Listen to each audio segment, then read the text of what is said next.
পুজোর অনুদান দিয়ে জলমগ্ন এলাকায় বাঁশের সাঁকো ক্লাবের জল ঢুকেছে বাড়ির উঠোনে এবং ঘরে। জল পার করে করতে হচ্ছে সব কাজ। উত্তর চব্বিশ পরগনার বনগাঁ শিশু বাগান এলাকার ইছামতি নদীর তীরে বসবাস করে এমন কিছু পরিবার জলযন্ত্রণায়।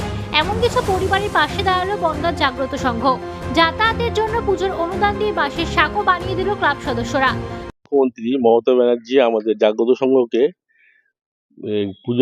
পূজা পার্বণ বা পূজা উপলক্ষে যে 85,000 টাকা আমাদের অনুদান দিয়েছেন, তার থেকে আমরা কিছু টাকা বাঁচিয়ে এখানকার সাধারণ মানুষ হাঁটতে পারছিলেন না, তাদের একটা সাঁকোর ব্যবস্থা করে হাঁটার ব্যবস্থা করেছি।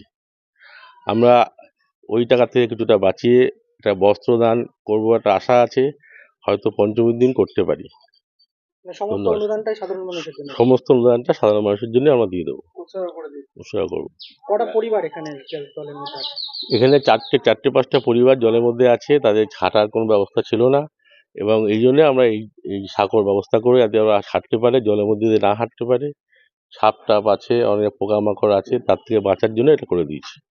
জলমগ্ন পরিবারগুলি জানিয়েছে নিত্যদিনের সব কাজ করতে হচ্ছে জল পেরিয়ে। বাজার, ছেলে মেয়েদের স্কুল, এমনকি বাথরুমের জল ভেঙে যেতে হচ্ছে এবং সমস্যায় পড়তে হচ্ছে। স্থানীয় ক্লাব জাগ্রত সংঘের সদস্যরা পুজোর অনুদানের টাকা দিয়ে বাঁশের সাঁকো বানিয়ে দিয়ে গেলেন। জল প্রথম যে বৃষ্টিটা হয়েছিল সেখান থেকেই জল তো ঘরে বারান্দাতে উঠে গেছিল, প্রায় বারান্দাতে হাঁটু সমান ঘরে ছিল, প্রথম জলে ঘরে পর্যন্ত ছিল।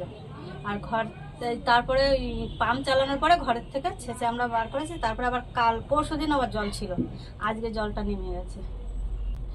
এই এখনো তো ওই পায়খানা বাথরুমে কলে যেতে সমস্যা, কিন্তু আমাদের আরেকটু দিলে সেটা সুবিধা একটু ভালো হতো।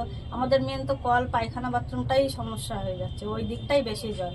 তবু এই কিছুটা অন্তত আমাদের সাশ্রয় হয়েছে যে আমরা যে একটু বাইরে বেরোতে পারবো, যেটা আমরা কবে করেছে এটা? এই এখন করে দিয়ে গেছে, আর এটা হলে উপকার হবে।